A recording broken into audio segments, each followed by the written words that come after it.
Samajwadi party के सांसद रामजीलाल सुमन को लेकर लगातार की जा रही टिप्पणी और धमकी के चलते सांसद रामजीलाल सुमन ने बताया कि उन्होंने सुरक्षा व्यवस्था को लेकर उपराष्ट्रपति, होम सेक्रेटरी सहित तमाम लोगों से सुरक्षा के लिए कहा, लेकिन कोई आश्वासन न मिलने पर उन्हें मजबूरन हाईकोर्ट की शरण लेनी पड़ी है।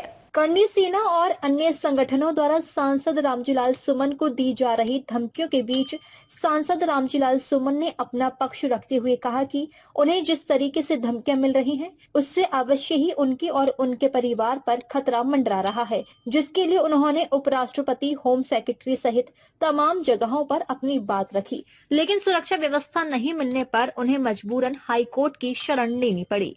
इसी के साथ उन्होंने कहा कि हमारा देश एक लोकतांत्रिक व्यवस्था के तहत चलता है, जहां सभी को अपनी अपनी बात रखने का अधिकार है। जिस तरह से उन्हें धमकियां दी जा रही हैं, यह पूरी तरीके से अलोकतांत्रिक पुलिस प्रशासन अपना काम कर रहा है। अब उन्हें देखना है कि कानून को हाथ में लेने वाले लोगों से किस तरह निपटना है। देखिए, एक तो मैंने किसी धर्म का नाम नहीं किया।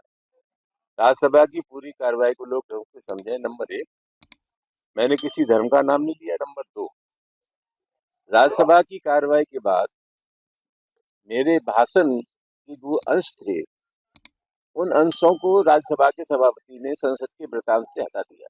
नंबर तीन, असल सवाल क्या है? असल सवाल ये है कि साहब, दुनिया में कोई व्यक्ति या कोई विचार ऐसा नहीं है जो अपने आप में संपूर्ण हो। व्यक्ति अगर कोई बात कहता है, मैं जानता हूँ कि मेरी बात से सब लोग ना इत्तेफाकी कर सकते हैं, इत्तेफाक नहीं कर सकते, असहमति हो सकती है, लेकिन हमारे देश में असहमति व्यक्त करने के तरीके हैं, कानून है, संविधान है, उसकी मर्यादा में धरना है, प्रदर्शन है, सत्याग्रह है, अखबार है, कोर्ट है, कचहरी है, ये सब चीजें हैं जो जनतंत्र में ये अधिकार देती है कि किसी का विरोध करना है तो इन सब चीजों का हम इस्तेमाल करें। लेकिन कुल मिलाकर के जो स्थिति है वो एक अराजकता की स्थिति है। हमें गोली मार देंगे, हड्डी तोड़ देंगे, कान काट देंगे, नाक काट देंगे, इस प्रकार की जो भाषा बोली जा रही है वो जनतंत्र की सेहत के लिए ठीक नहीं है। अगर कोई स्वस्थ आलोचना होती है तो मैं उसका स्वागत करता हूँ। देखिए, एक विचार है जो अपनी मनोवृत्ति से समझौता करने को तैयार नहीं है, सामंती विचार। और कुल मिला के वक्त रहते हुए लोगों को उसमें तब्दीली करनी चाहिए। आज स्थिति क्या है? अभी राजस्थान विधानसभा में प्रतिपक्ष के नेता थे, मंदिर चले गए तो मंदिर साफ किया गया। अखिलेश यादव ने जो मुख्यमंत्री पद का छोड़ा तो उसको गंगा जल से साफ कर दिया।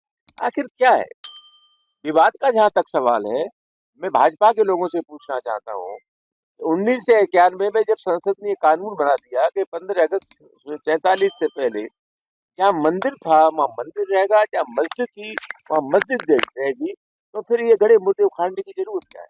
फिर एक विचार ये भी है कि साहब आप ज्यादा खुदाई करिए तो बौद्ध मठ निकलेंगे, बौद्ध धर्म के अवशेष निकलेंगे।